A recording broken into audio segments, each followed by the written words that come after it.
Welcome back. This lesson is going to be about how the web works and HTTP requests.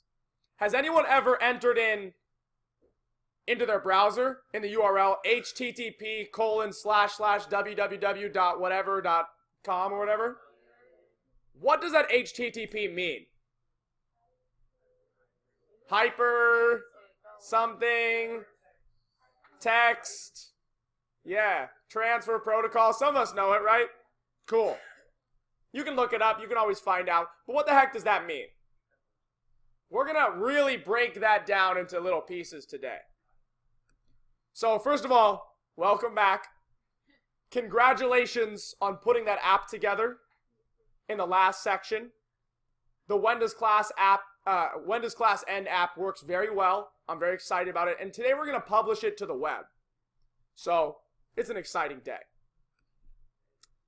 There's going to be some terminology, though, that you probably have to master. I'm going to pause this video here, and I want you guys to write down these terms. You're going to see them again and again and again. Web browser, client, server, request, response, HTTP, URL, protocol, domain, resource, query. All of these things are complex for a beginner, but I'm going to make them a little more transparent today. So I'll pause this video here. You guys can copy that down. So all of these terms are a little complex, but really, they're all about the internet. Welcome to the internet. How does the internet do anything? That's my question to you. Can anyone tell me right now, how does the internet bring us the websites we want? Yes, go for it. You make it. You type some stuff, and you get some stuff. Something servers, okay. It calls up a file something. Cool. Sounds like you guys have a very, very small idea of what the internet does. We know what it does, but we don't really know how it does what it does, huh? It allows us to watch videos of kitties, true, and YouTube videos. We can spend a lot of time doing silly things, but the main question is, how does this Google Chrome browser, you type into Google, youtube.com, you hit enter, and kaboomy! You get YouTube. How does that happen? That's the focus of today's class. We're going to talk about how the internet works. So what I want you guys to do right now, I want you to open up this link. A brief history of the web. There's a little interactive timeline on there. I'm going to share a quick little Google Doc. I want you to answer the questions about the web browser, when the internet was created, who created the internet, and how it works. You won't be able to get all of that, but I want you to go through and click through them for a few minutes, heading over to Ajax at the end. Don't go any further than Ajax, A-J-A-X. That's as far as you need to go. But I'll share this little Google Doc with you. You guys can start answering the questions. Cool? You should at least be able to explain who this dude is and what he did. So go for it. I will pause the video here. We'll come back in a few minutes. So who is this guy? Tim, what's his last name? Berners-Lee. What did he do? He created the internet. The World Wide Web was his creation. He spent a lot of time making it. A lot of time. Some people would estimate around 10 years. He is still alive and kicking it. You could go visit him and ask him what's up. That's a very good question. I do not know his net worth. I'm sure you could look it up. Today, there's 3 learning objectives. I want you to copy them down right now because we're going to understand what the internet is and how computers use it to access digital resources. We're going to go over the client-server model and what HTTP is. And then we're going to describe the parts of a URL and why the concept of a URL or URI is so important to how the internet works. So take a few minutes to copy these learning objectives down because that's the focus for today's lesson. the main point I want you to take away from this next little section is that HTTP, also known as Hypertext Transfer Protocol, is how computers, like the ones you're using, which we're going to call a client, and a server, which is usually a computer somewhere else that hosts a website, HTTP is how they communicate with each other. It's the language of browsers. Because if you think about it, how does our computer talk to other computers? Do they hang out together? Do those computers kick it on the weekends? Do they hit each other up and be like, hey, you got some data I can take a look at? It's all happening behind the scenes. That's right, Michelle. The hypertexting. Yeah, that's right. It's the new thing. All the kids are doing it. HTTP is the language browsers speak. So let's talk about it. There's this little model here. This model is this client-server model. All it describes is how computers interact with each other. So right here, say for instance, you want to go to youtube.com. YouTube is actually just a bunch of code that the developers at YouTube, or at Google now, I guess, made. When a user inputs http://youtube.com or example.com or whatever you want to put in there, the client, your browser, does what's known as a GET request. Now, don't worry, I'm going to go into what a GET request is in a minute. But this is what you should know. Your computer makes a GET request, the server sends a response, and your browser, Google Chrome, Firefox, Safari, Opera, whatever you use, loads all that code, and that gives you the website. A website is a bunch of code that is sent to your browser and that you get to look at. If you want to take a look at this YouTube video explanation, there's 3 videos here that kind of go over the basics of how the client-server model works. But I'm gonna break it down for you as well. So over here we have a browser. This is like your computer.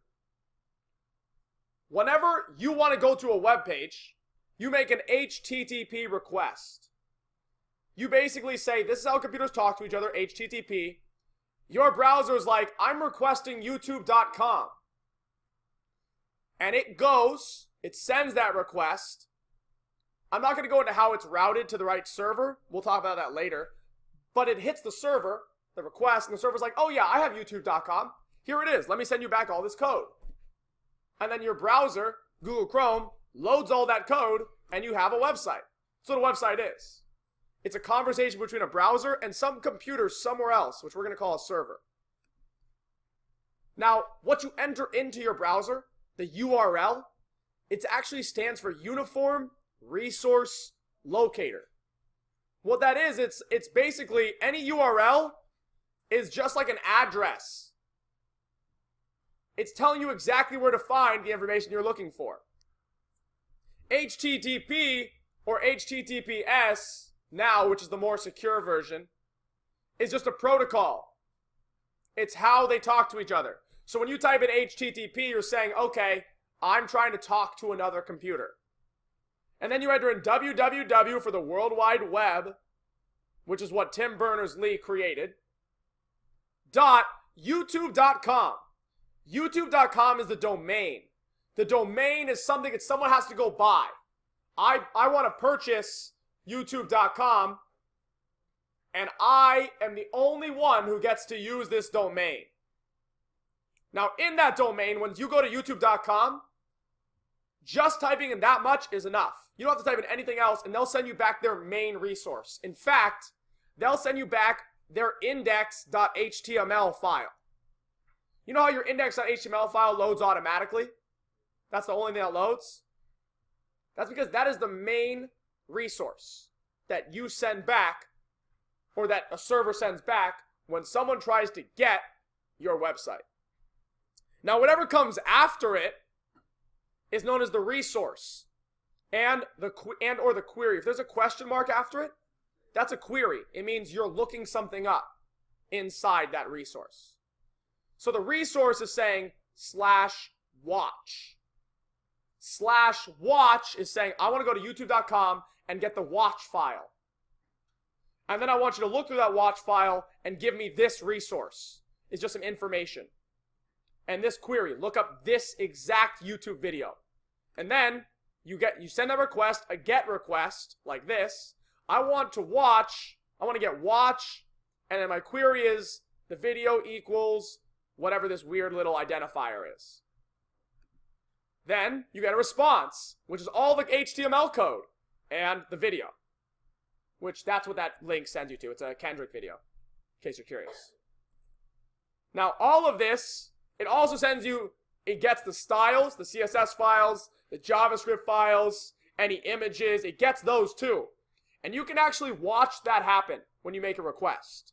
I'll show you that in a second.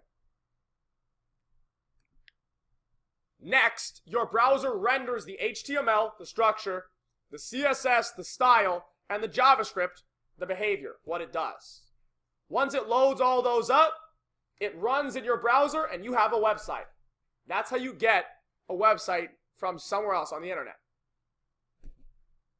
The browsers make a request, like Firefox requesting the server, and the server responds with content, which is usually code. Now, if you look at your network, you'll see all this funky little code in there as soon as you send a request. The GET request will ask for code, and then the server sends back the code, and it looks like this. It's a GET request. I want to get that code. So all websites are code stored somewhere else on another computer that is sent back to you. Now, there's four kinds of HTTP requests that I want you to know about.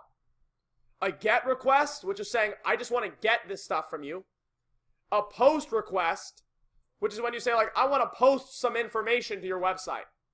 Think of like when you post a status in Facebook or post an image on Instagram. You're posting information. You're sending information to them, and they're taking it up and then putting it into their website. There's also PUT, which is to upload a representation of the resource, or delete to get rid of a resource. These are the 4 HTTP requests I want you to learn about. So the main point here, the main one we're covering, is that a GET request is just your computer asking for files of code or a bunch of data from a computer somewhere else, which will be called a server. The server knows what code and data to send based on the URL you enter into your browser. That's basically what happens here, and that's how the internet works at its core. You send GET requests for some code, a server sends you that code back, and it loads up into your browser. Cool? Cool. Now, all of this has to do with front-end and back-end code. The front end is what you see. The back end is what's happening on the server. So there's code that might be running on the server that happens behind the scenes that you cannot see. This is the difference between front end and back end. And we'll go into this more as we go through this lesson. Cool? So for now, let's take the app we just built and let's host it on a server so that anyone, anywhere can get access to it. Because can you guys get access to my code on my computer right now? No, right? You cannot send a request for my code. So I'm going to show you how to load our code onto a server, a Heroku app server, so that anyone in this class can get our app. You ready? Let's do it.